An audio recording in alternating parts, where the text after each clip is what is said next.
Eh, vale, pues ya se han conectado más personas, yo creería que se puede arrancar ya. Profe.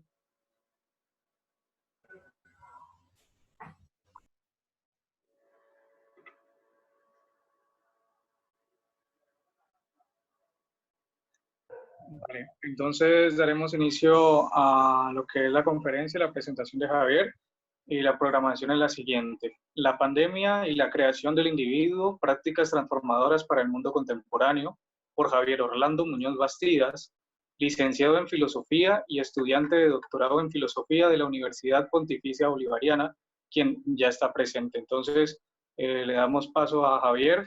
Dale, Javier, adelante.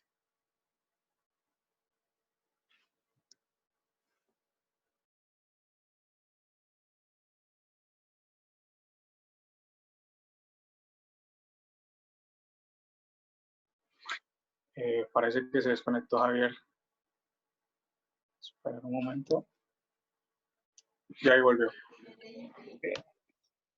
Vale, Javier, adelante, ya puedes iniciar. Sí, qué pena, es que como que el internet se cayó un momentico. Vale, no hay problema. No sé qué va a pasar. Qué pena, un momento. Había olvidado un pequeño detalle. También es importante tener en cuenta que las preguntas se harán al final. La idea es que pues, las escriban al chat y yo las estaré leyendo para que Javier las responda, para que de pronto no vaya a haber alguna interrupción. Ok, buenos días. Es un gusto estar con ustedes y con la Fundación Universitaria Popayán para que tengamos un diálogo en torno a estos temas que son pues importantes, urgentes, que los podamos analizar y que los podamos tener en cuenta. La ponencia mía espero que sea muy breve, de 30 minutos, y tiene 3 partes. La primera es un análisis de la crisis del mundo y del individuo contemporáneo.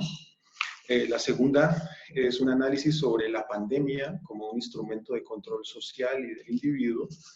Y la tercera sería que pensemos algunas posibilidades, algunas prácticas de transformación social e individual frente a esa crisis en la que nos encontramos como tal. ¿Sí? Entonces, la primera parte, la crisis del mundo y del individuo contemporáneo. El mundo actual es el resultado de 2 sociedades anteriores, son el desarrollo, digamos, es el desarrollo, es la especialización de 2 sociedades anteriores, que se vienen dando desde el siglo XIX, siglo XX y ahora el siglo XXI como tal. Estas sociedades anteriores son llamadas la sociedad disciplinar en el siglo XIX, la sociedad de control en el siglo XX y la denominada sociedad del espectáculo, que es la sociedad nuestra, la sociedad actual, que empieza desde finales de la década de los 90 y se prolonga durante estos 20 años del siglo XXI. Estas 3 sociedades son diferentes, pero tienen unas características que nos pueden permitir comprender muchos de los elementos que suceden en el mundo actual. La economía de la sociedad disciplinar del siglo XIX era una economía industrial que se caracterizaba por producir 90% de productos de primera necesidad y un 10% de productos que no se consideran estrictamente de primera necesidad. La sociedad de control, la sociedad llamada sociedad capital, hay un equilibrio de 50% productos de primera necesidad y productos que no son de primera necesidad. Si queremos entender un poco este fenómeno, tendríamos que decir que el surgimiento del capital como economía surge cuando se crean nuevos productos y nuevas necesidades como tal. Ya en el siglo XXI, la denominada sociedad del espectáculo, hay una inversión, hay un 10% de productos de primera necesidad y un 90% de productos que estrictamente no pueden considerarse de primera necesidad. En ese 90% está efectivamente el consumo de la tecnología como objeto principal en la sociedad actual. Entonces, vemos cómo hay una transformación económica en aquello que se consume Y vemos cómo el sistema actual está sustentado en un consumo de productos que no son necesariamente de primera necesidad y que están enfocados básicamente hacia la tecnología como tal. Esa tecnología que se consume en el mundo actual tiene dos características. Una es un hiperconsumo y segunda es un subconsumo. ¿Qué quiere decir hiperconsumo? Que hay mucha tecnología para un solo individuo, ¿sí? O sea, una sola persona puede tener computador, portátil, tablet, smartphone, ¿sí? Una sola persona. Un fenómeno que es muy contemporáneo, que no se daba hasta hace algún tiempo. Y es un consumo sub, porque la gran mayoría de los equipos que los individuos tienen son equipos de alta tecnología, pero que solamente son utilizados para 2 o 3 funciones, ¿no es cierto? Pues básicamente como para WhatsApp, Facebook, Instagram. Entonces, y pues para la cámara, ¿no es cierto? Entonces son equipos de alta tecnología, de altos costos, que tienen funciones básicas como tal, ¿no es cierto? En la sociedad disciplinar del siglo XIX, el control que se ejercía sobre el individuo era directo, ¿sí? Era un control que se ejercía de forma directa mediado por la ley y por las prescripciones del Estado. Quien ejercía el control era el Estado, la Iglesia y la familia como un Estado pequeño como tal. En la sociedad de control del siglo XX, el control sobre el individuo es indirecto, y quien lo ejerce ya no es el Estado, la Iglesia y la familia, sino quien lo ejerce es los medios masivos de comunicación, estamos hablando de la radio y de la televisión. En la sociedad actual, siglo XXI, el control no es ni directo ni indirecto, sino que es un control inmanente, es decir, es un control, podríamos llamarlo invisible, ¿sí? Que está ahí, pero que no se evidencia. Y quien ejerce ese control inmanente en el mundo actual son definitivamente las redes sociales. Si tenemos un alto consumo de tecnología, pues efectivamente desde ahí es el nuevo instrumento desde el cual se ejerce el control sobre el individuo. Entonces, en el mundo actual, que se caracteriza por ser una economía 90% de productos que no son de primera necesidad y donde hay un altísimo consumo de tecnología, las redes sociales se han convertido en la nueva fuente de control sobre el individuo, ¿sí? El individuo está siendo controlado desde las redes sociales de una forma inmanente y de una forma invisible como tal. ¿Cómo es ese control que se da sobre las redes sociales? En primer lugar, mediante el Big Data. ¿Sí? Todos sabemos que el Big Data es un almacenador y un lector de datos virtuales. ¿Sí? Todo lo que se publica, todo lo que se comparte, fotos, videos, todo eso puede almacenarse, eso puede registrarse en el Big Data. Y la pregunta es, ¿almacenarlo para qué? Efectivamente, para hacer un ejercicio de lectura, para hacer un ejercicio de interpretación y para poder crear perfiles de individuos, ¿sí? Se puede reconstruir la personalidad, se puede reconstruir la forma de pensar, la forma de sentir, los gustos, las ideologías políticas, las creencias religiosas, etcétera, a partir de un ejercicio de lectura de lo que el mismo individuo comparte en las redes sociales como tal. Esa creación de perfiles, ¿qué objetivo tiene? Tiene dos objetivos, básicamente. La primera es crear productos hechos a la medida del consumidor, lo que se llama el microtargeting, ¿sí? Es decir, un producto que va dirigido al individuo como tal. Es por eso que, por ejemplo, cuando buscamos algo en Google, automáticamente empieza a llegar publicidad relacionada con eso que buscamos, porque efectivamente desde el Big Data se está haciendo una lectura acerca de lo que nos gusta y de lo que nos interesa como tal.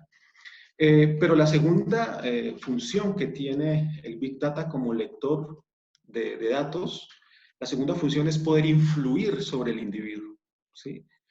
Ya no se trata de ofrecerle un producto, sino que ya se trata de crearles necesidades, ¿sí? De poder influir de la forma adecuada. Ya para esto se necesitaría un ejercicio de interpretación mucho más profundo, ¿sí?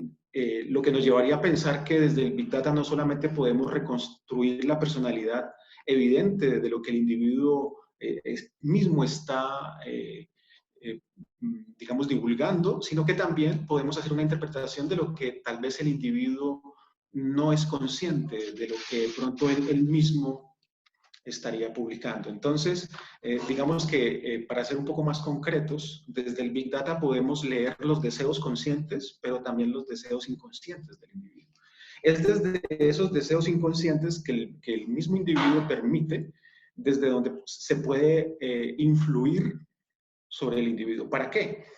Para implantar deseos, pero también para implantar ideas, ¿sí? Deseos, ideas. Sin ser un poco, digamos, fatalista, podríamos decir que desde las redes sociales se puede hacer que un grupo de personas piensen determinadas cosas, ¿sí? Asuman determinados comportamientos de pensamiento y acciones, digamos, de deseo como tal.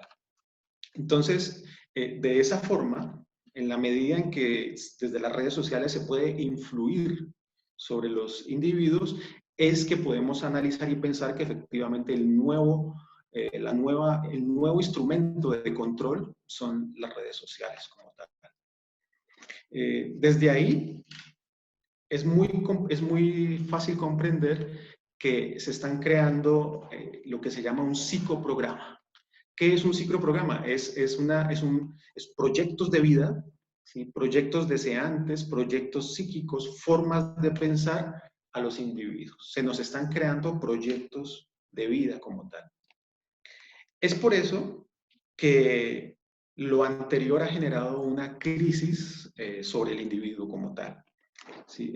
¿Por qué? Porque desde las redes sociales se ha creado un ideal de individuo, ¿sí? Un individuo ideal, se ha creado un yo ideal que es el que todos los individuos deben cumplir para poder, digamos, participar en esas redes sociales. Lo que queremos decir es que el sistema de control actual hace que los individuos asuman determinadas posturas, asuman determinados pensamientos, a partir de los cuales el individuo mismo ejerce un control sobre sí mismo y permite, accede a ingresar en esa red global de control como tal, ¿sí? Es muy interesante porque, por ejemplo, si en la sociedad de control del siglo XX los medios masivos de comunicación como la radio y la televisión eran la fuente de control mediante la publicidad y mediante la propaganda, ahora estamos ante una sociedad en donde casi que no es necesaria ni la publicidad ni la propaganda, sino que tal vez esos procesos se han transformado, ¿sí? Eso lo podemos ver, por ejemplo, en grandes empresas como Facebook, Instagram, como Apple, que casi no tienen, digamos, la propaganda tan masiva que tenían productos antes en la segunda mitad del siglo XX, ¿no es cierto?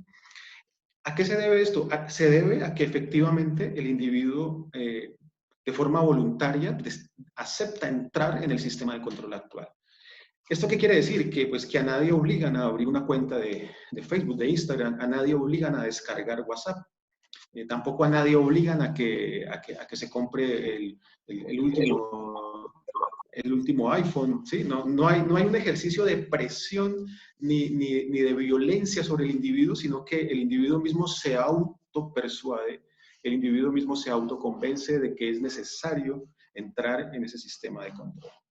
Pero no es un ejercicio voluntario del individuo, sino que efectivamente es un ejercicio que el individuo hace como parte de ese sistema de control que se ejerce desde las redes y desde el Big Data como creador de perfiles y como influenciador y constructor de los deseos del individuo como tal.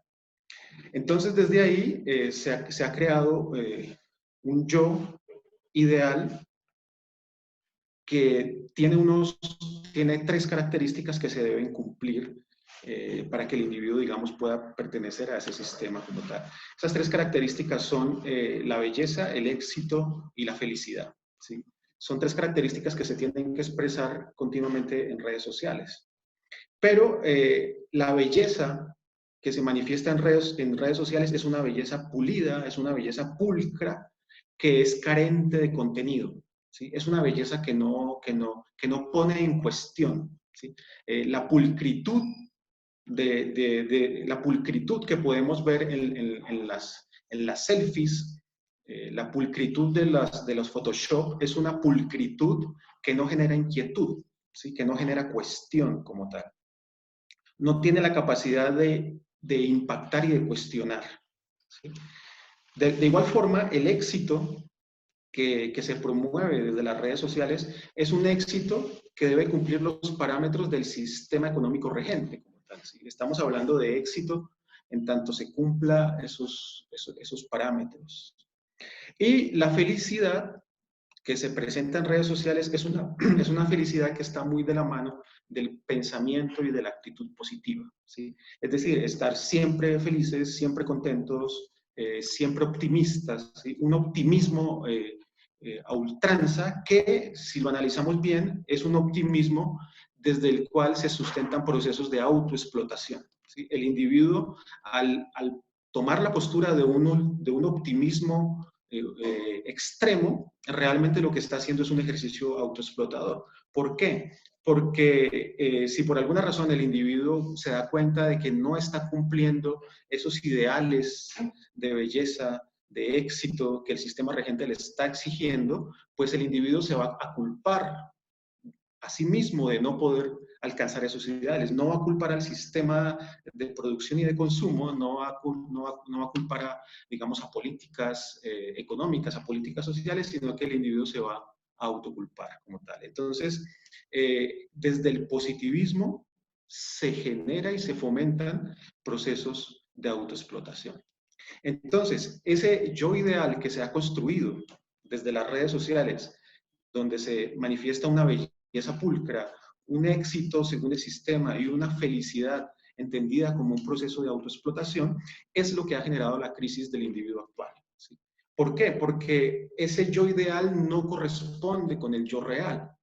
El yo real lo que oculta son tres características contrarias, que son la soledad, la depresión y la pérdida del sentido de la vida, ¿no? Que son, digamos, las tres características del individuo contemporáneo. Estamos ante individuos solos, pero no soledad como un conocimiento de sí, sino una soledad como entendida como un individualismo, ¿sí? Recordemos que el individualismo es necesario para que se aumenten los procesos de producción y de consumo, ¿sí? Entre más individualismo haya en una sociedad, mayor consumo se da, ¿no es cierto? Porque entonces no estamos hablando de procesos de producción y de consumo, digamos, comunitario, ¿sí? Sino producción y consumo que van dirigidos a el individuo, ¿sí? A una persona. Entonces, entre mayor individualismo, mayor consumo. Entonces, la soledad del individuo actual es el resultado de un individualismo promovido desde el sistema regente.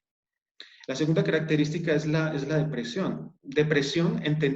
La depresión se asume cuando el individuo comprende que no puede cumplir los ideales de belleza, éxito y felicidad que le está exigiendo la red de control, la red social, ¿sí? Entonces, el individuo se deprime cuando hay un choque entre el yo ideal y el yo real, ¿sí? Ese choque de yo genera la depresión como tal. Que también es el resultado del proceso de culpabilidad generado por el positivismo antes mencionado. Y la última característica es la pérdida de sentido de la vida porque digamos que los individuos actualmente no tienen conciencia de por qué hacen lo que hacen y su acción no obedece a un proyecto, a un proyecto de vida, no pertenece a una acción consciente por querer construir un sentido como tal, ¿cierto? Entonces, estaríamos hablando de lo que se llama la mera vida, ¿sí? La cotidianidad o el vivir por vivir como tal, ¿sí?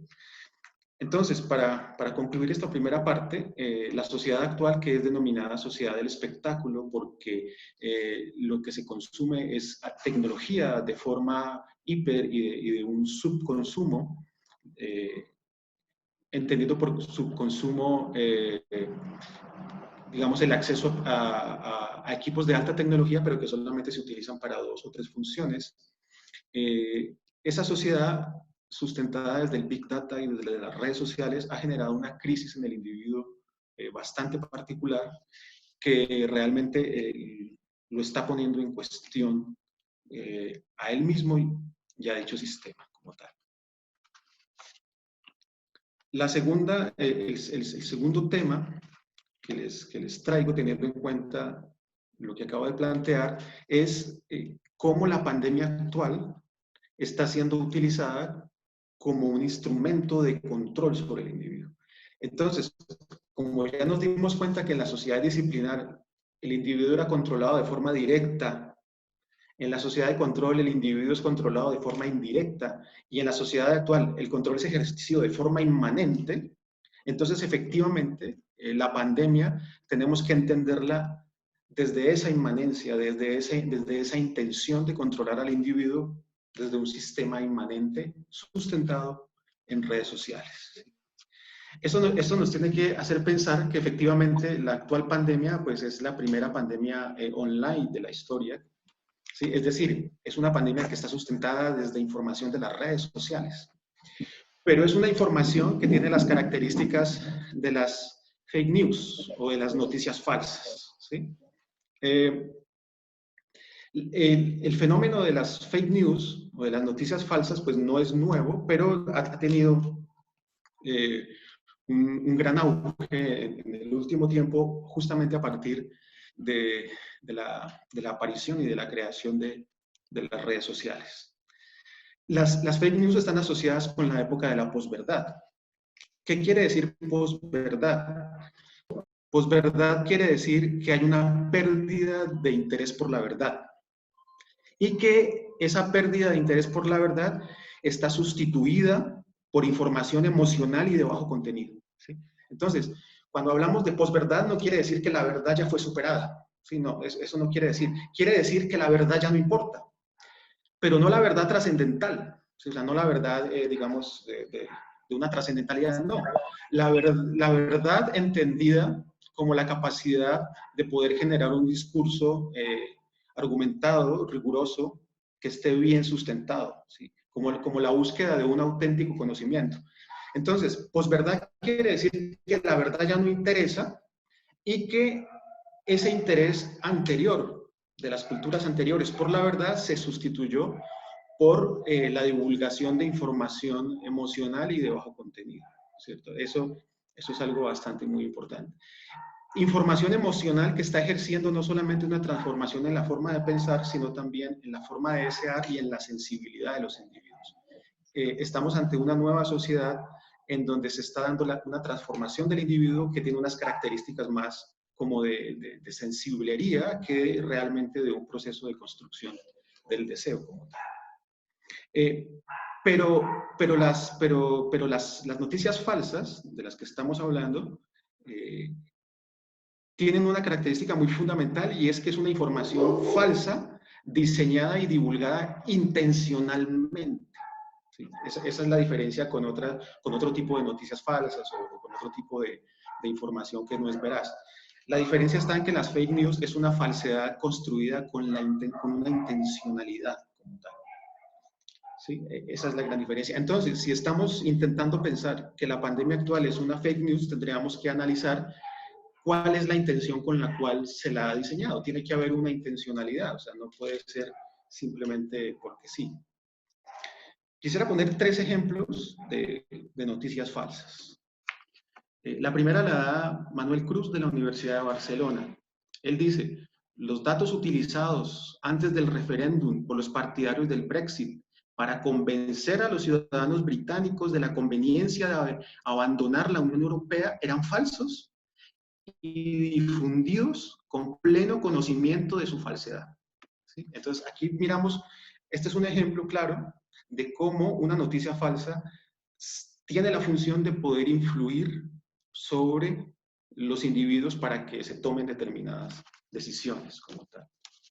Otro ejemplo lo da José Antonio Zarzalejos, es director del ABC, donde dice, desde agosto del 2016, antes de que arrancasen los debates presidenciales en la campaña estadounidense, hasta la víspera de la jornada electoral, las plataformas de verificación contabilizaban hasta 217 falsedades en los discursos e intervenciones de los candidatos. El 79% de esas falsedades eran de Donald Trump y el 21% eran de Hillary Clinton. Esta información la da el periodista Borja Echavarría en el último número de la revista Cuadernos de Periodistas del año 2017. ¿Sí? Entonces, estamos hablando de una campaña presidencial sustentada conscientemente en información falsa. ¿Sí? Como tal. El tercer ejemplo lo da Eduardo Quirós, del grupo editorial El Siglo. Dice lo siguiente: la reveladora investigación del periodista Samad Subramanian deja al descubierto el caso de un chico en Vélez, ciudad de Macedonia, que con 2 sitios web pro-Trump llegó a cobrar $4.000 mensuales con publicidad en línea, tipo AdSense en Google. The Guardian reveló que en Vélez, de 55.000 habitantes, se llegaron a registrar más de 100 sitios web pro-Trump con contenidos sensacionalistas. Cuando Subramanian entrevistó al chico macedonio, detectó que no tenía ningún interés en si Donald Trump ganaba o no. Todo lo que quería era, digamos, ganar dinero. Entonces, aquí está la intención de crear contenido falso para divulgarlo en redes para que tengan un efecto en procesos electorales como tal. Estos son 3 ejemplos sencillos, pero pues podemos encontrar muchos más en América Latina, en Chile, en Colombia, etc. ¿Cuáles son las características de la información que circula en redes sociales sobre la pandemia? La primera, ya la dijimos, pues es un virus que se está promoviendo online, es el primer virus online, lo que implica una hiperinformación continua, ¿sí? O sea, es necesario estar todo el tiempo hablando del virus, ¿sí? Hiperinformación continua. Pero esa información tiene unas características. Es una información emocional que pretende impactar y generar pánico. ¿Sí? Esas son las 3 características de la información que circulan por redes sociales. No es una información objetiva, no es una información rigurosa. De hecho, a veces es información contradictoria, paradójica, no es una información clara. ¿Sí? Entonces, el control que se está ejerciendo sobre los individuos es un control que está sustentado desde la promoción de la prevención y el cuidado del individuo. ¿Sí? Es decir, se lo está controlando diciendo que es por su salud y por su bienestar. Esta promoción es, lógicamente, promovida desde las instituciones de gobierno, desde las instituciones de salud, pero también tiene un efecto sobre los individuos, es decir, son los mismos individuos quienes también están ejerciendo un control sobre los otros individuos. Un control que también es violento, ¿no? Lo que hemos podido ver por memes, por videos, donde los mismos ciudadanos increpan a quienes son sospechosos de contagio como tal. Desde esa perspectiva, entonces el enemigo es el otro que se expone, el otro que puede ser sospechoso de un posible, de ser portador del virus como tal. Esto es importante porque esto está mostrando que efectivamente el sistema de control que se ejerce en las redes sociales, los individuos lo asumen y lo asimilan como propio, como tal, ¿sí? Entonces, esa característica es fundamental. ¿Cuáles son las consecuencias que puede tener la pandemia como una fake news? ¿Sí? Tenemos 3 consecuencias como tal. La primera nos la da Giorgio Agamben. Voy a leer, espero que no sea muy largo. Hay una tendencia creciente a utilizar el estado de excepción como paradigma normal de gobierno. El decreto ley aprobado inmediatamente por el gobierno por razones de salud y seguridad pública da lugar a una verdadera militarización de los municipios y zonas en que se desconoce la fuente de transmisión de al menos una persona o en que hay un caso no atribuible a una persona por una zona ya infectada por el virus. Una fórmula tan vaga e indeterminada permitirá extender rápidamente el estado de excepción en todas las regiones, ya que es casi imposible que en otros casos no se produzca en otras partes. ¿Sí? Entonces, digamos que Giorgio Agamben está diciendo que la pandemia está siendo utilizada para generar un estado de excepción a partir del cual se pueda ejercer un control militar sobre los ciudadanos como tal. Lógicamente que Agamben lo está diciendo a propósito de Italia, pero pues digamos que también puede ser válida como una reflexión global. Una segunda consecuencia nos la da Santiago López Petit. Dice: permanecemos encerrados en el interior de una gran ficción con el objetivo de salvarnos la vida. Se llama movilización total y paradoxalmente su forma extrema es el confinamiento. La mayor contribución que podemos hacer es esta: no se reúnan, no provoquen caos, afirmaba un importante dirigente del partido chino. Y un mozo que vigilaba ayer igualmente añadía: recuerda que si entra en la ciudad ya no podrá volver a salir. Mientras le comentaba a un compañero: el miedo consigue lo que no consigue nadie más.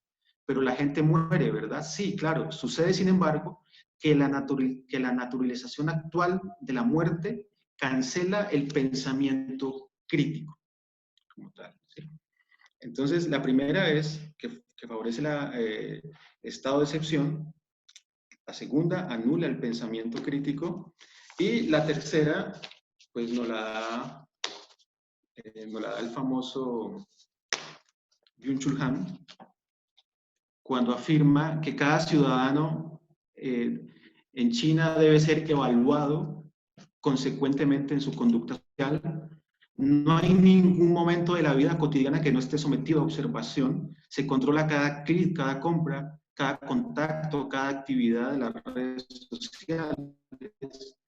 Alguien que cruza con el semáforo en rojo, a quien tiene trato con críticos puntos.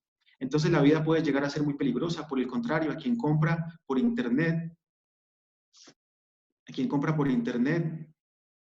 alimentos sanos o lee periódicos afines, les dan puntos. Quien tiene suficientes puntos obtiene un visado de viaje, créditos baratos. Por el contrario, quien cae por debajo de un determinado número de puntos podría perder su trabajo. En China es posible esta vigilancia social porque produce un irrestricto intercambio de datos entre los proveedores de Internet y de teléfono móvil y las autoridades. Prácticamente no existe la protección de datos, ¿sí? En el vocabulario de los chinos no aparece el término esfera privada. ¿Sí? Entonces, las consecuencias de la pandemia como una fake news son el estado de excepción, anula el pensamiento crítico y la vigilancia continua. ¿Sí? La pregunta sería entonces, ¿cuál sería la intención de crear una pandemia como fake news? La respuesta pueden ser muchas, ¿sí? Muchas. En este momento solamente queremos decir una, y es controlar las protestas sociales y ciudadanas que se dieron en el año inmediatamente anterior. Sí, yo creo que esa es una consecuencia clara e evidente. Desde lo anterior, podríamos preguntarnos cuál puede ser la función de una nueva comunicación y de un nuevo periodismo, ¿no es cierto? Pues, ¿tendría alguna función? ¿Cuál sería la función de del periodismo, del nuevo periodismo? Una respuesta nos la vuelve a dar José Antonio Zarzalejos, que es director de la ABC. Él dice: la nueva comunicación y el nuevo periodismo van a centrarse de ahora en adelante no tanto en contar como en verificar, en realizar lo que se llama el fact-checking de una manera sistemática. ¿Sí? Esa sería la primera característica de un nuevo periodismo. La segunda es la de permitir un debate público, ¿sí? Que la esfera de la comunicación sea el lugar en donde se puedan hacer debates públicos. De igual forma, podríamos pensar que el nuevo periodismo podría tener en cuenta algunas reglas para la dirección de la mente que plantea Descartes. Él plantea 12, pero yo solamente quiero traer a cuenta 4. Descartes dice que debemos prever a la mente una dirección firme que le permita juicios sólidos y veraces. Una dirección. Lo segundo que dice Descartes es crear métodos adecuados para la investigación de la verdad. Digamos que, bueno, Descartes plantea un método, pero podríamos plantear que puede haber múltiples métodos y métodos abiertos que tengan la capacidad de interrelacionarse entre ellos. Justamente eso permitiría un debate público y un debate abierto. El método que propone Descartes es ir de lo simple a lo complejo, ¿cierto? En el proceso de verificación de la información. La tercera, el tercer consejo que da Descartes es no pasar por encima de lo que no se comprende, sino detenerse hasta comprenderlo en profundidad. Y la cuarta es hablar o expresarse solo de aquello que tenemos claridad, evidencia y certeza. Entonces, esas tres características, la verificación la verificación y el fact-checking, el debate público y estos consejos cartesianos podrían servir como sustento para un nuevo proceso de la comunicación y el periodismo. El tercer y último punto son ¿qué podemos hacer frente a ese control sobre el individuo? ¿Qué podemos hacer frente a esa realidad en la que el individuo está siendo controlado desde las redes sociales y mediante información falsa? Queremos proponer algunas cosas. El primero es el cuidado de sí. Esa es una noción que viene de los griegos antiguos. Cuidado de sí es una autoobservación minuciosa.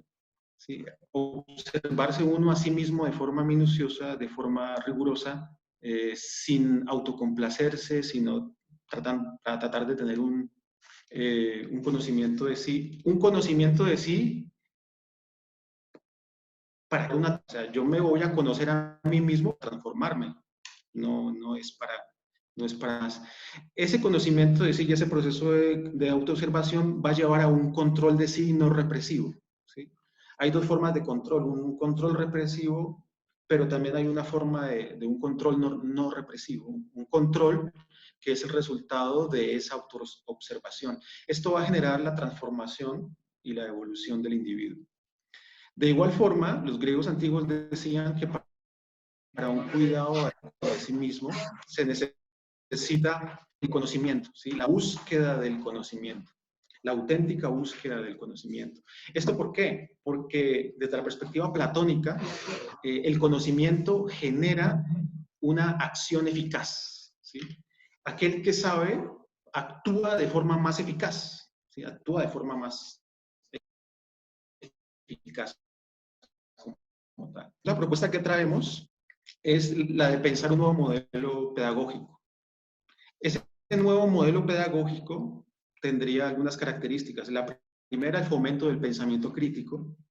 ¿Sí? Efectivamente, el individuo es controlado de las redes sociales porque se anula la capacidad del pensamiento crítico. La segunda característica de la tecnología sería generar procesos de aprendizaje sustentados en la inclusión y la cooperación. ¿Qué quiere decir un modelo pedagógico sustentado desde la inclusión y de la cooperación? Quiere decir aprender juntos, ¿sí? No aprender solos, sino aprender juntos, y aprender con el otro. Con el otro asumo como un otro diferente, ¿sí? Como el otro que es diferente. Si se dan esas dos características, podríamos hablar de una nueva forma de aprendizaje. Otra tercera característica tiene que ver con, para ese nuevo modelo pedagógico, es crear una integración del conocimiento, tal como ocurría en las universidades griegas, ¿no?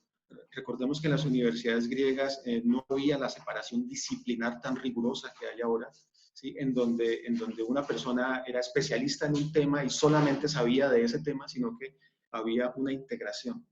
De forma tal que en las universidades griegas las diferentes áreas de conocimiento se integraban, se interrelacionaban. ¿Sí?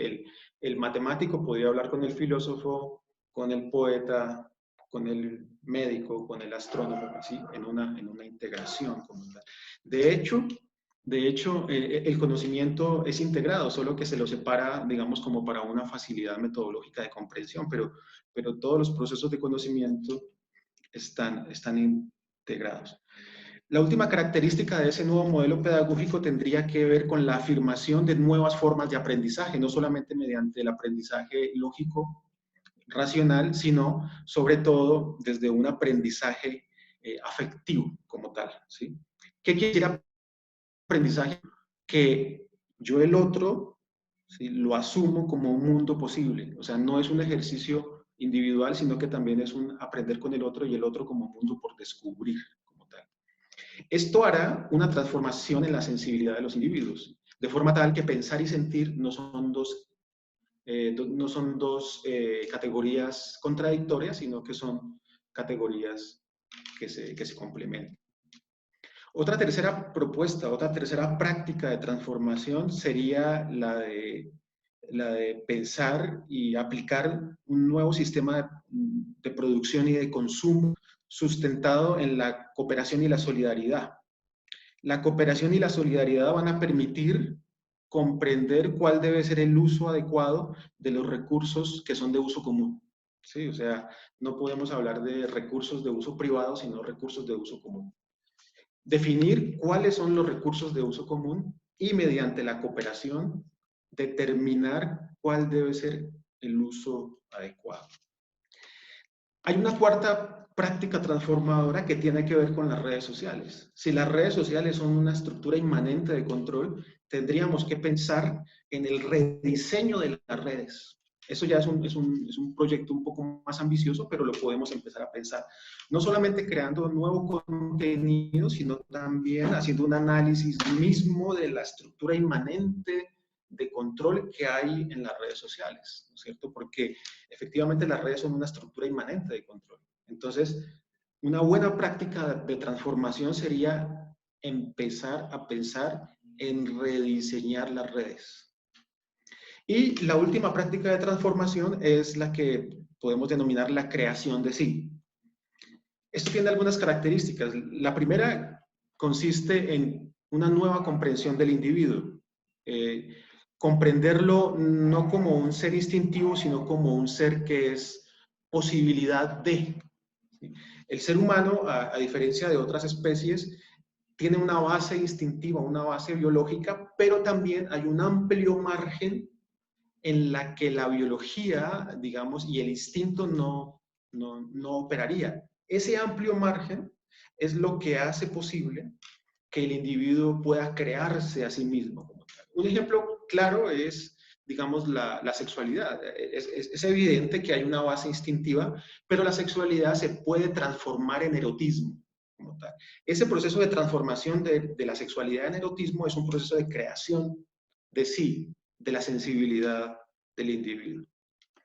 Esta posibilidad, lógicamente, tiene que hacerse desde un topos cultural.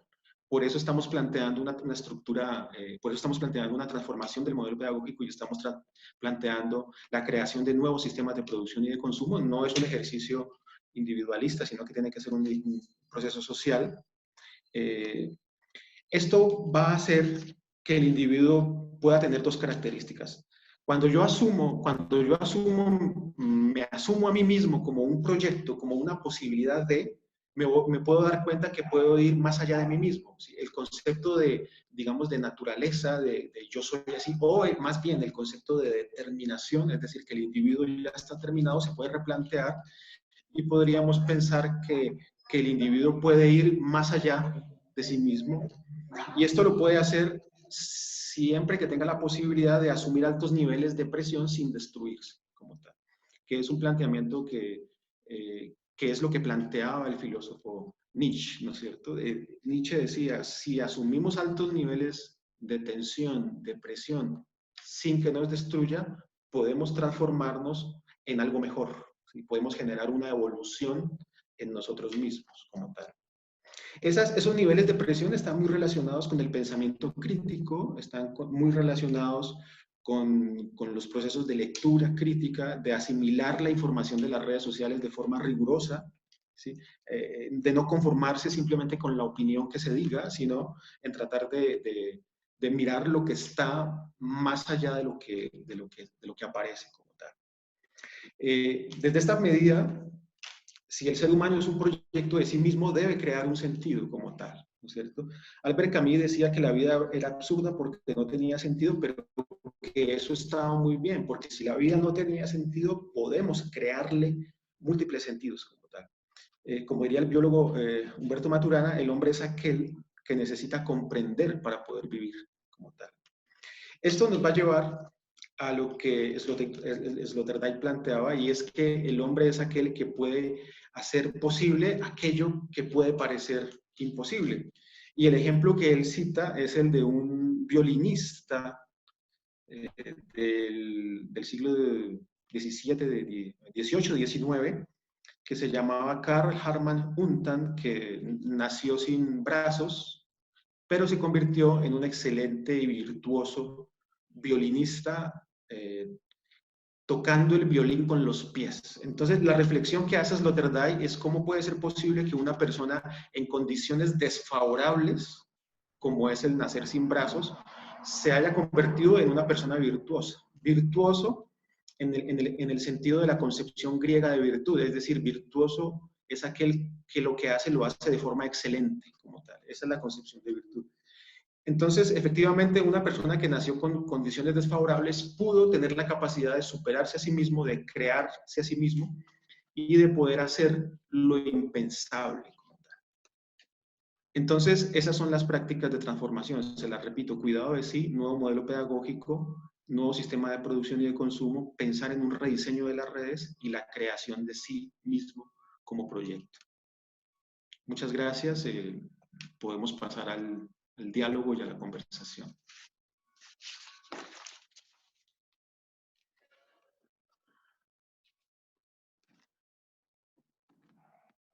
Ok. Bueno, compañeros, entonces ya ahorita lo que sigue es la ronda de preguntas que se había mencionado al principio. Entonces vamos a empezar con, pues, a hacer la lectura de las preguntas. Los que tengan una pregunta, alguna duda, pues, por favor, escribirle al chat en este momento.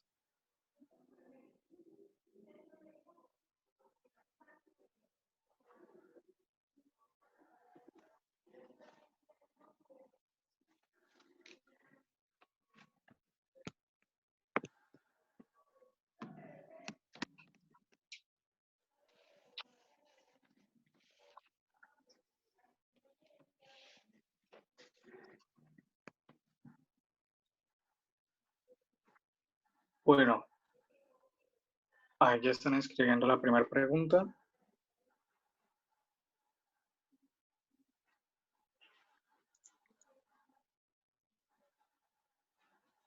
De parte del profesor Alexandrés López, ¿qué pensar frente a bueno, desde la mirada de la interdisciplinariedad, cómo creería usted que la comunicación se articula con las otras profesiones para la construcción de este principio?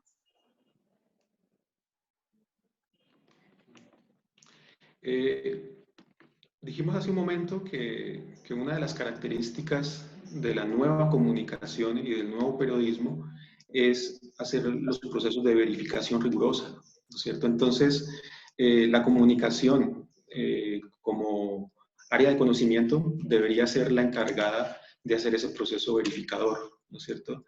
De la verificación de las fuentes, de la rigurosidad de la información, de la rigurosidad de los procesos de creación de sentidos como tal.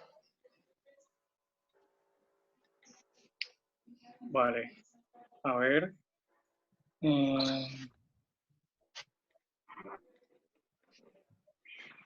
Dice,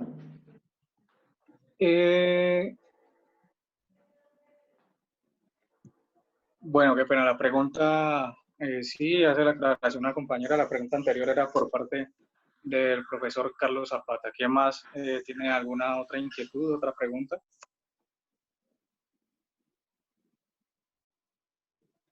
Ok, profe Estefanía, tenemos aquí una duda, perdón un momento. Vale, nos hace una recomendación que la persona que, pues, que tenga una duda o una pregunta, pues que la pueda hacer directamente por el micrófono. Sin embargo, aquí escribieron una pregunta al chat. Esta sí es del profesor Alexandrés López Guevara. ¿Qué pensar frente a las aseveraciones de Vallejo de asumir la inmunidad de rebaño? Sí, Fernando Vallejo ha escrito unos artículos muy interesantes. Pues tenemos que recordar que Vallejo tiene formación biológica.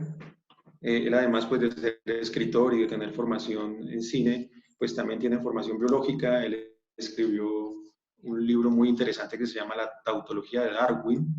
Tiene unas reflexiones muy interesantes. Digamos que pues, lo que yo puedo decir al respecto no es mucho porque no tengo formación en biología, pero de pronto lo que sí puede servirnos de reflexión es que figuras tan lúcidas como Fernando Vallejo han tenido una postura crítica frente a la pandemia como fenómeno mediático, como tal, ¿sí?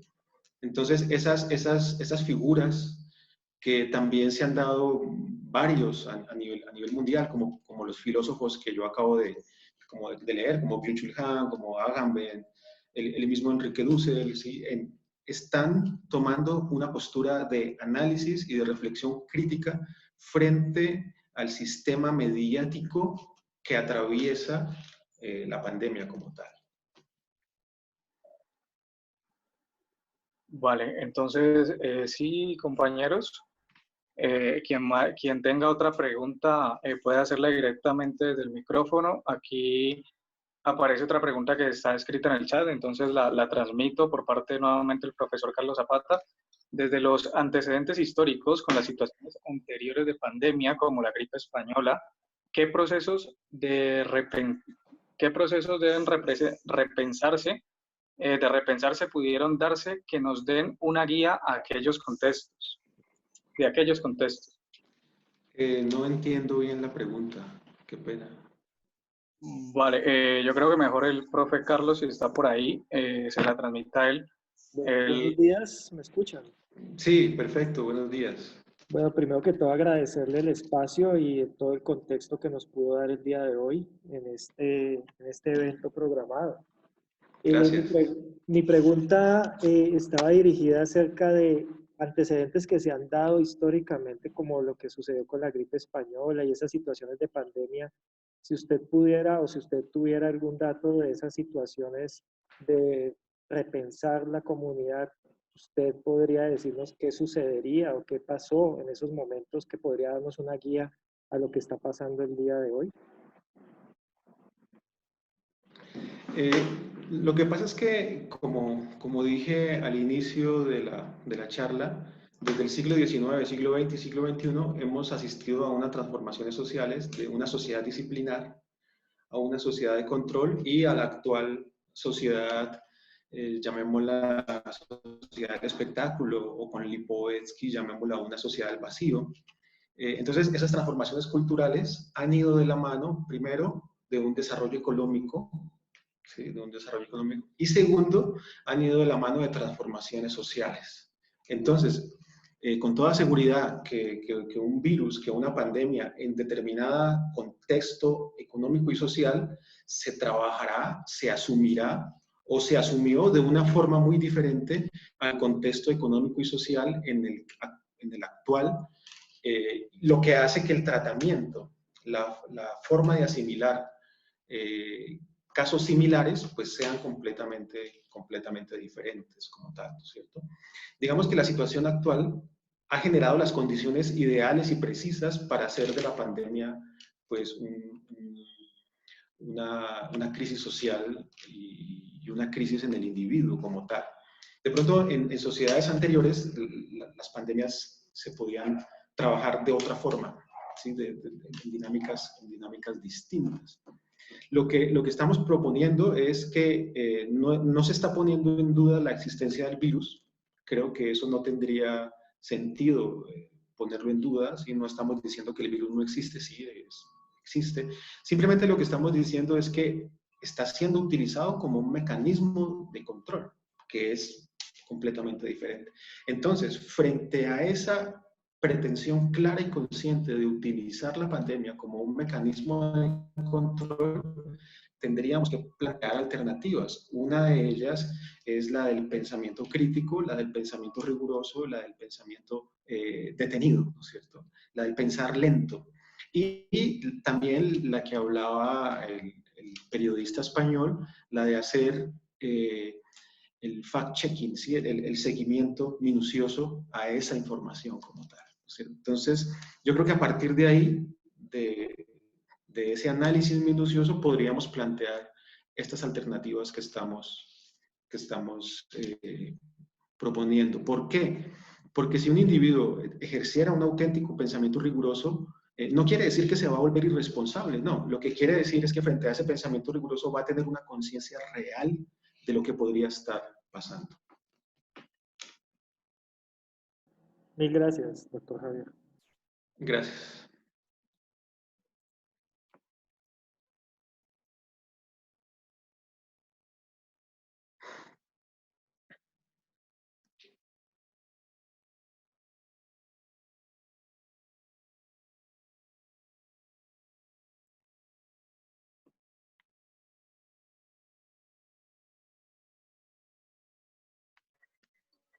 Vale, Javier. Dayana nos quiso compartir su pregunta a través del chat y entonces te la transmito. ¿Cuál es el desafío del comunicador social ante la situación actual sobre el COVID-19? Empezar a hacer un seguimiento riguroso de la información, ¿sí? No ser simplemente el reproductor de información, sino el que le hace seguimiento riguroso a la información como tal. Vale, también nos transmite por el chat Andrés. Como los que yo acabé de citar, los que... Dime. Vale, si vas a continuar con la respuesta, qué pena interrumpir. Sí. Vale. Los que yo cité fueron en su mayoría periodistas que están haciendo un ejercicio de reflexión sobre el fenómeno de la pandemia. También cité dos filósofos que también están haciendo el mismo ejercicio de analizar y reflexionar, pero justamente, pues como esta conferencia fue convocada por Comunicación Social, pues me pareció interesante tener la reflexión de periodistas que están pensando la pandemia. Vale, listo. Alexandre López nos transmite también su pregunta a través del chat. Habría que pensar, primero te doy las gracias, habría que pensar el rediseño de redes sociales ligado a procesos de transformación política e ideológica, comprendiendo sobre todo los conceptos de nuevas ciudadanías y ciudadanías digitales. Perfecto, estoy completamente de acuerdo. Muchas gracias a Alex por esa intervención. Efectivamente, tiene que pensarse de esa forma. No solamente sería un rediseño técnico, porque no tendría sentido. Tiene que ser un rediseño sustentado en una transformación del modelo y en un cambio del concepto mismo de individuo y de ciudadano como tal. Gracias por esa intervención. Vale, por parte de Víctor Pardo. Dice, se cree que en este momento es más fácil concientizar a los individuos con el uso de las redes en pro del manejo de información o generar el enfrentamiento bajo el conocimiento del mal manejo con el Big Data. Interesante. Sí, efectivamente está el sociólogo Manuel Castells. Él tiene un libro que ya es clásico, que se llama Redes de Indignación y Esperanza. Es un título bien interesante porque lo que él está planteando justamente es que desde las redes sociales se han promovido protestas de ciudadanos indignados, ¿sí? Desde hace muy poco, desde el 2001 hasta lo que pasó el año pasado, la gran mayoría de las protestas sociales y ciudadanas de personas indignadas ante injusticias se ha dado promovido desde redes sociales como tal, ¿sí? Entonces, efectivamente, hay una forma social de poder utilizar las redes que es mediante la promoción de la indignación como tal, ¿sí? Nuestro análisis tiene que ver efectivamente que desde el Big Data el individuo está siendo controlado desde una gran mayoría, ¿no es cierto? El mismo Manuel Castells en un estudio que afirma que aunque las redes sociales son una forma para convocar a la ciudadanía, todavía esa función es la excepción, no es la función común en un porcentaje, en una equivalencia de 1 sobre 10, o sea, todavía es muy poco el uso que se le da a la red como como fuente de organización ciudadana como tal. Todavía estamos en la era del espectáculo, en donde las redes son para el control del individuo.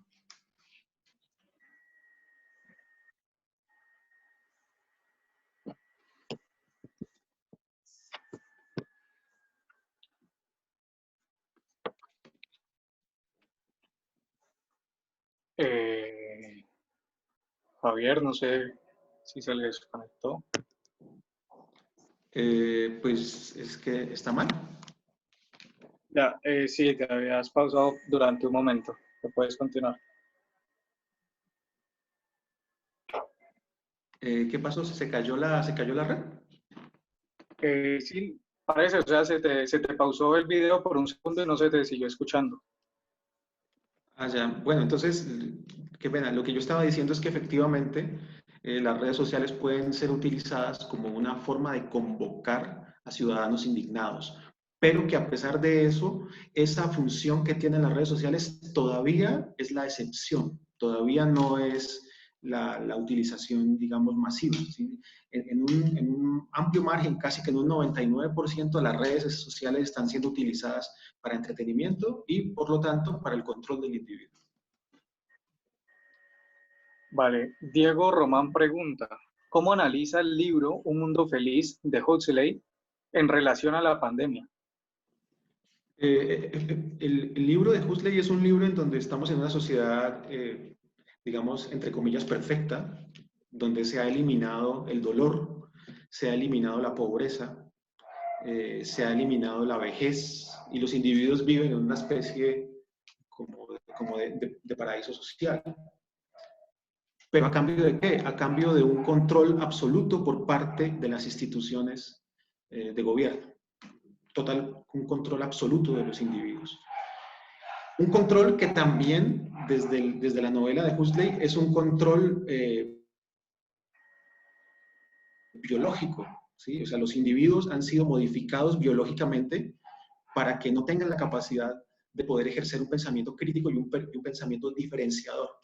¿Qué quiere decir un pensamiento diferenciador? Quiere decir tener la capacidad de pensar distinto, como tal. Entonces, esta plenitud que se presenta en un mundo feliz es una plenitud sustentada desde un hipercontrol, desde un control absoluto por parte del individuo como tal.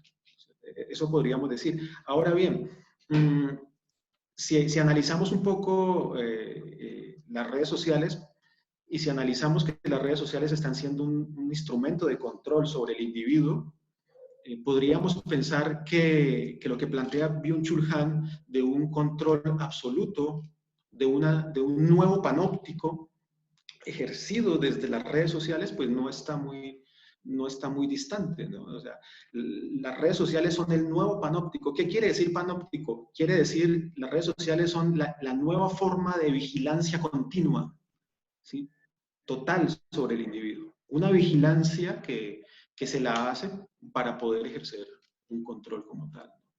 Por eso habría que pensar si la estrategia de la virtualización de la educación tendría que ver algo con un proceso de vigilancia continuo. O sea, el Internet como instrumento pedagógico es interesante, pero también hay que pensar la forma en la que se lo tiene que hacer, la forma adecuada de la utilización. Pero esa sería otra charla, ¿no? De qué forma la virtualización de la educación es también una estrategia de control. Pero bueno, eso excede lo que estamos intentando plantear. Vale, Víctor Pardo transmite también qué se piensa con la implementación de pagos para el acceso para algunas redes sociales con el pensamiento de una democratización de estas, pensando en la transformación política e ideológica. Sí, efectivamente, dentro de las propuestas de la transformación del sistema pedagógico, hay una muy importante y es superar la brecha digital, ¿no es cierto? La brecha digital quiere decir que no sean unos pocos los que tengan acceso al Internet y que tengan acceso a la tecnología, sino que al Internet y a la tecnología puedan acceder digamos, puedan acceder todos, ¿no? A pesar de que estamos en una era dominada por las redes sociales, todavía tenemos brecha digital. Pero es una brecha digital que se ve más en el uso de los dispositivos. Es decir, nosotros vemos estudiantes que tienen alguna dificultad para acceder a plataformas, pero, por ejemplo, tienen un WhatsApp ilimitado, ¿no es cierto? Entonces, unas funciones sí, pero otras no. Entonces, ahí estamos viendo que efectivamente hay una brecha digital, tanto en el acceso como en el uso del Internet como tal. Vale, perfecto. Pues no se han transmitido más preguntas. No sé si alguien quiera intervenir directamente con el micrófono. Ah, bueno, vale, aquí llegó una. Pregunta Leandro, respecto al tema de la educación, ¿el estado de excepción trae ventajas o desventajas? ¿Y cuáles serían los retos más difíciles de la educación en el proceso de transformación?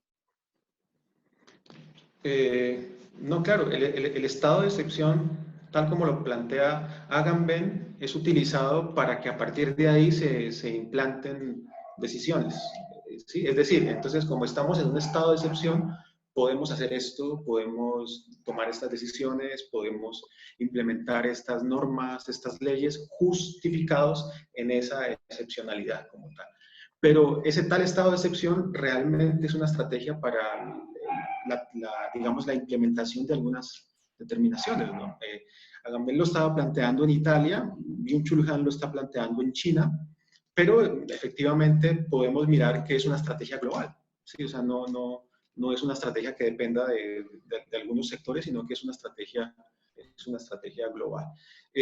Desde ese punto de vista, pues tenemos que pensar en un nuevo modelo educativo que no sea parte de las redes ni de la virtualidad, ¿no? No tiene por qué ser así, pero en donde justamente se replantee tanto el diseño como el uso y como los objetivos que se están promoviendo, ¿no es cierto? Si vamos a hablar de un nuevo uso de las redes, tendríamos que hablar de procesos de uso solidarios y cooperativos de las redes sociales, ¿sí? O sea, pensar en un rediseño conjunto de esas redes. Los retos de la educación para el siglo XXI es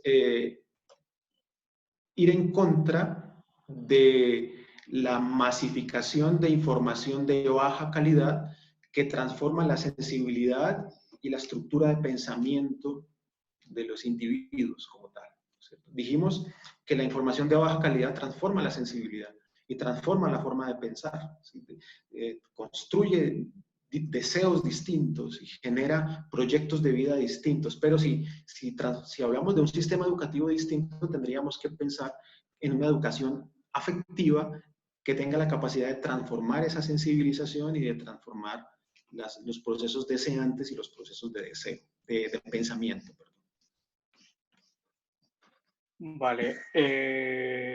Diego Román pregunta, maestro Javier, ¿usted tiene redes sociales? ¿Cómo las utiliza? ¿O lo mejor es no tener redes sociales? No, sí, claro, no, efectivamente con Manuel Castells se está planteando la necesidad de un uso de las redes que sirva para la toma de conciencia de los procesos, digamos, de injusticia y de los procesos de control que se están ejerciendo sobre los individuos. Entonces no se trataría tanto de un alejamiento, sino de transformar el uso de las redes como tal. Y sí, yo tengo Facebook, me pueden encontrar como Javier Orlando. Javier Orlando.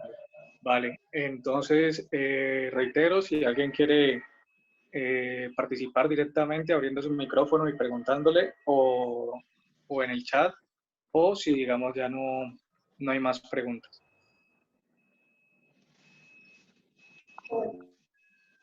Maestro, buenos días. Buenos días. Sí, muy buenos días a todos. Usted hace algunos días me compartió al WhatsApp un artículo sobre el New York Times que me pareció muy interesante, que se llama La educación digital es para los pobres y los estúpidos. Entonces, en ella, el periódico dice que cada vez las élites están saliéndose de Internet, están evitando hacer compras online están evitando pues hacer muchas actividades en línea, porque están como dejando que todo, digamos, lo digital sea para la gente de las clases medias y bajas. ¿Usted nos podría de pronto hablar un poco acerca de esta situación en donde cada vez más ciertas personas se están saliendo de las redes? ¿Qué hay detrás de todo ello? Sí, efectivamente, las redes sociales pueden ser un buen instrumento para la transmisión de información y en cierta medida de conocimiento. Pero para los procesos de formación afectiva que tengan que ver con una transformación de la sensibilidad y de la formación integral del individuo, es importante la relación con el otro, ¿sí? El contacto con el otro, tal como lo planteaban las universidades griegas en el mundo antiguo. No solamente un contacto intelectual, sino un contacto de sensibilidades, ¿sí? Porque dialogar con alguien no solamente es compartir ideas, sino que también es compartir afectos, ¿no es cierto? Entonces, si las universidades son un lugar para la formación integral de los individuos, la universidad debe ser el lugar de la formación afectiva de los individuos, ¿sí? De la formación ética, de la formación humana de los individuos, y no solamente desde la formación del conocimiento. Las redes sociales pueden servir para eso, para transmitir información, pero repito, la formación afectiva, la formación sensible y la formación integral tiene que darse en el contacto con el otro. Y bueno, con respecto a la tendencia, pues es muy triste, ¿no? O sea, ¿por qué? Porque entonces va a pasar lo que está pasando con la filosofía, con el arte, ¿sí? Y es que cada día la formación filosófica, la formación artística, está reservada para una élite, ¿sí? Para una élite.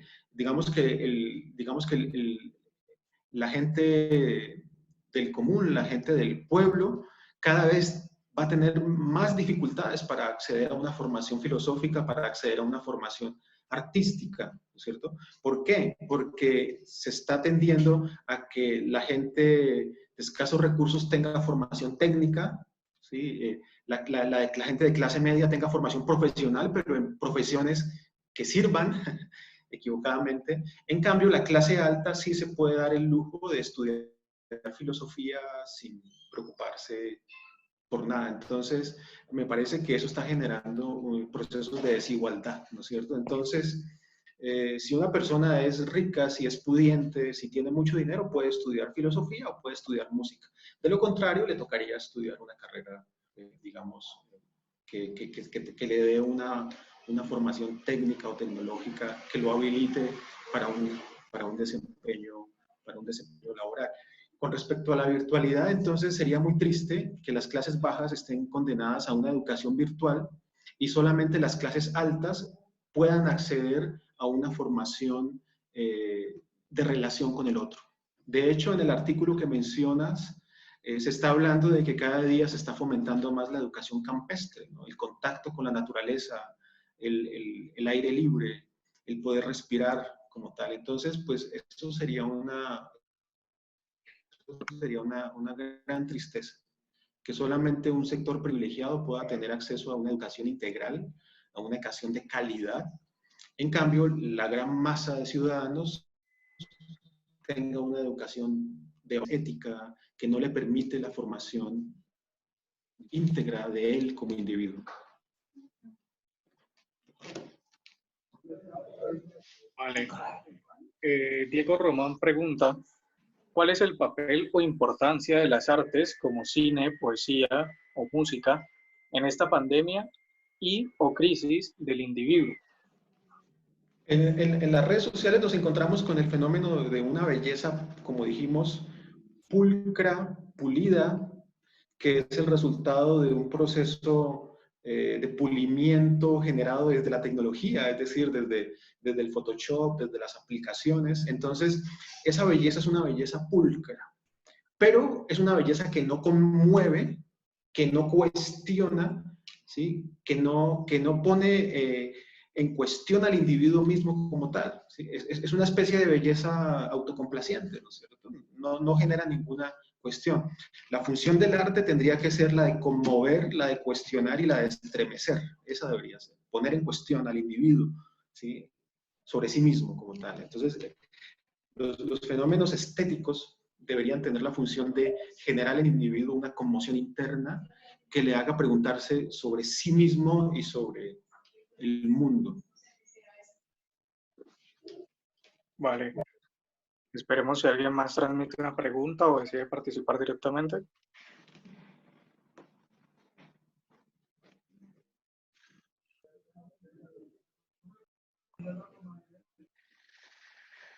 Vale, Román, muchas gracias.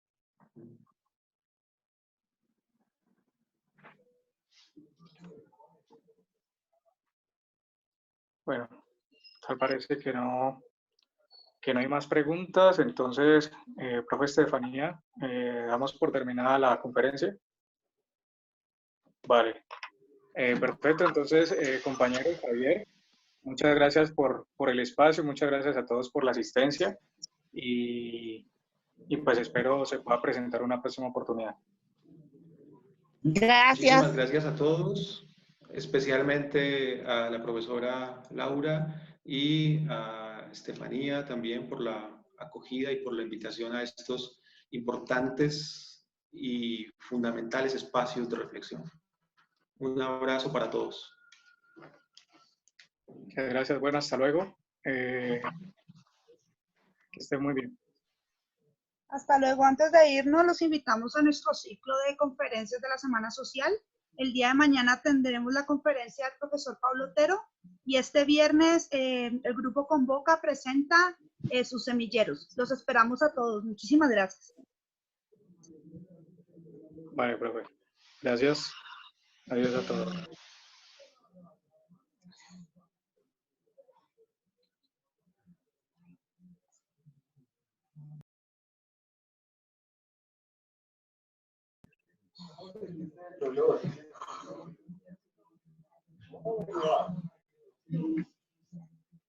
¿Cómo seguir con el dolor?